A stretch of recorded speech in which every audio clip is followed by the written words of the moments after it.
Yuk, kisah bunga pahit di antara kabut Tokyo. Di pinggiran hutan Jambi, di sebuah kampung yang diselimuti kabut pagi, hidup seorang anak bernama Ed. Sejak SD hingga SMP, ia bersekolah di bangunan sederhana. Guru-guru kampung mengajarnya tanpa pamrih, dan Ed kecil tak pernah merasa kekurangan. Semua serba sederhana, tapi cukup. Sekolah itu gerbang mimpi. Bisik ibunya setiap kali ia terpeleset jalan berlumpur menuju kelas. Namun saat SMA tiba, Ed harus merantau ke Batu Sangkar dan Padang Panjang. Kota-kota itu seperti dunia baru, dingin, asing, dan penuh tuntutan. Kiriman uang dari orang tuanya kerap terlambat. Sekali sebulan, ia menerima surat berisi Rp10.000 yang lusuh dan kumal. Usaha dari ayahnya yang sakit-sakitan. Kadang berbulan tak ada kiriman sama sekali, uang itu tak cukup. Ed pun bekerja, mencangkul sawah tetangga, memikul kayu bakar dari gunung, atau membersihkan kandang kambing. Makan? Kadang hanya singkong rebus dan garam. Kosannya, sebuah bilik bambu di belakang warung Unirina. Sering ia bayar dengan membantu mengulek bumbu hingga subuh. Musim hujan tahun itu, Ed ambruk. Demam tinggi membuatnya tak bisa bangun selama seminggu. Pak Salman, tetangga kos yang sehari-hari penyendiri, membawakan bubur dan obat. "Kau harus pulang, nak. Di sini kau bisa mati," katanya. Tapi Ed menggeleng. Hingga suatu malam, perutnya keroncongan begitu hebat, ia mencuri sepotong tempe di warung. Unirina memergokinya, tapi alih-alih marah, perempuan itu malah membungkuskan nasi sisa untuknya. "Lain kali bilang saja.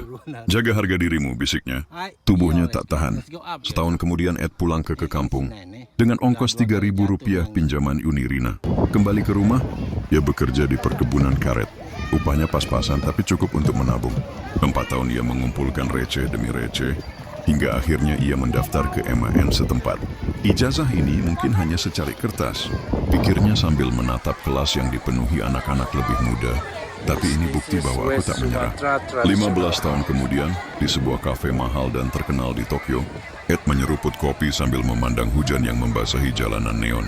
Ingatannya melayang kedua wajah, Pak Salman yang sudah meninggal 10 tahun lalu, dan Unirina yang kini renta.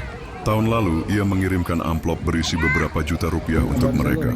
Bukan sebagai utang, tapi sebagai tanda bahwa kebaikan mereka tumbuh menjadi berkah. Allah menulis cerita dengan tinta yang tak terduga, gumamnya. Senyumnya mengembang saat teringat bilik bambu di Padang Panjang. Di sana, di antara kelaparan dan air mata, ia belajar bahwa hidup bukan tentang seberapa jauh kau berlari, tapi seberapa dalam kau berterima kasih pada setiap langkah. Catatan, kisah ini terinspirasi oleh jutaan anak desa yang berjuang di antara keterbatasan, di mana setiap rintangan adalah guru, dan setiap kebaikan kecil adalah cahaya yang menuntun mereka pulang. Ikuti terus FB ini, cerita akan bersambung.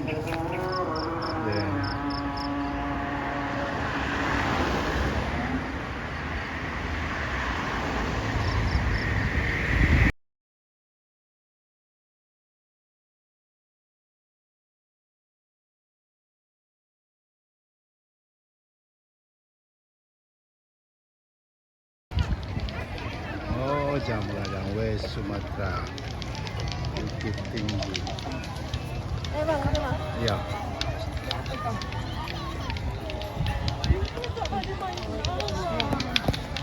Beautiful place. I used to live here. Used to be here.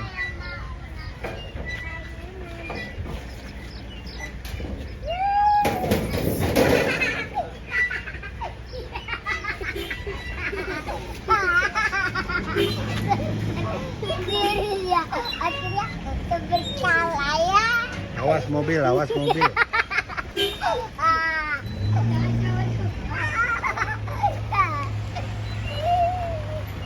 Kenapa ayunannya?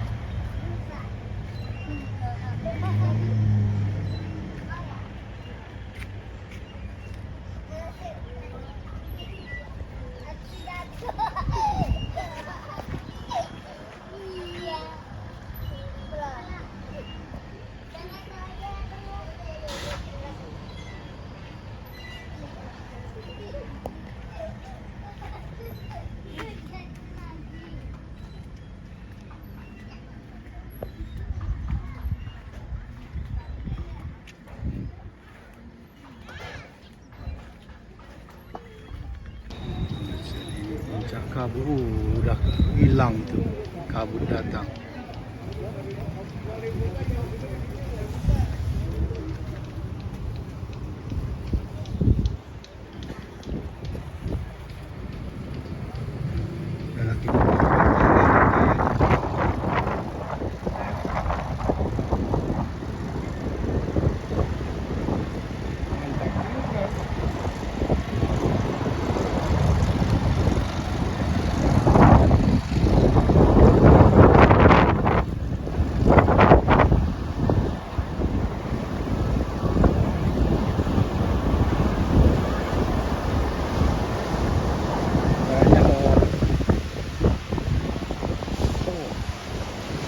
air ini, amfibi ini kan.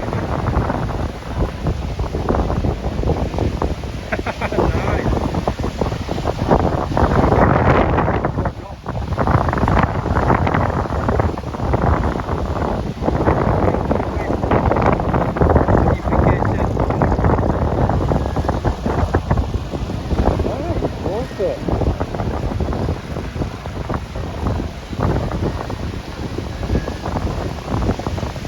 Nah,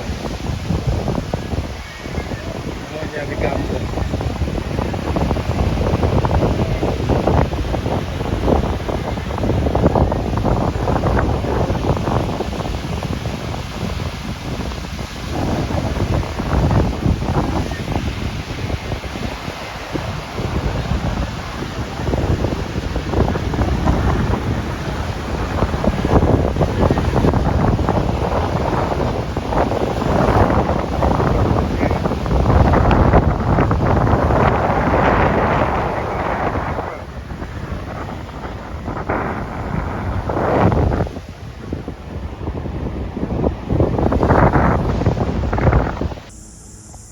Nice.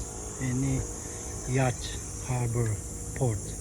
Di tempat yacht, ini tempat boatnya orang-orang kaya. Kalau orang-orang kaya beli mobil, kalau orang udah di atas level kaya beli yacht. Ini contohnya. Nice. Sebelah sana.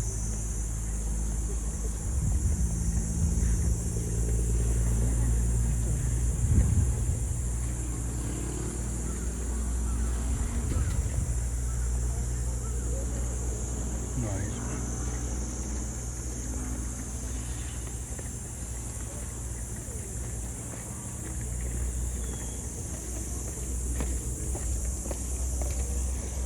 Kita lagi di atas Bukit Enosima.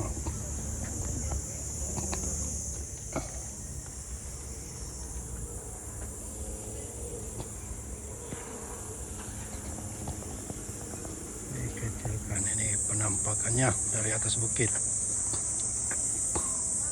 Banyak turis. Ini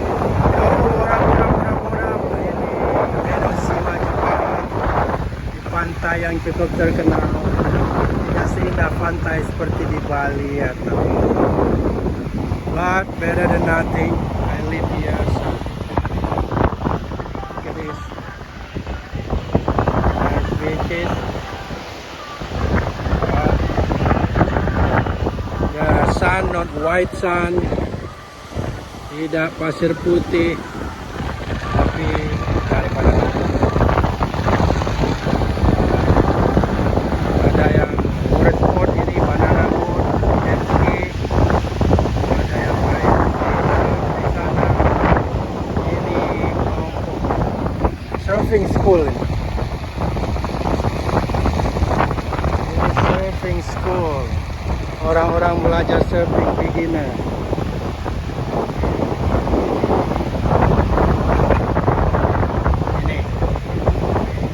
Ini bentuk surfing school di Jepang. Mereka pagar, ya. Jadi orang pengunjung lain nggak bisa masuk ini ke lokasi ini. Ini anak-anak yang orang-orang yang belajar surfing aja.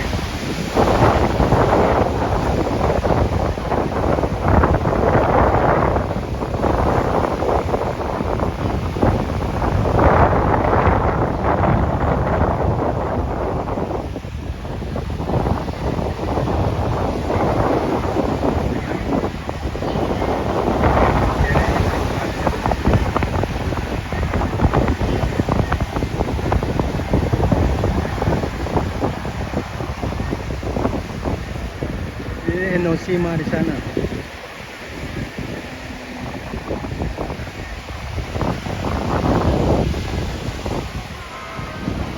Windy day, surfing day.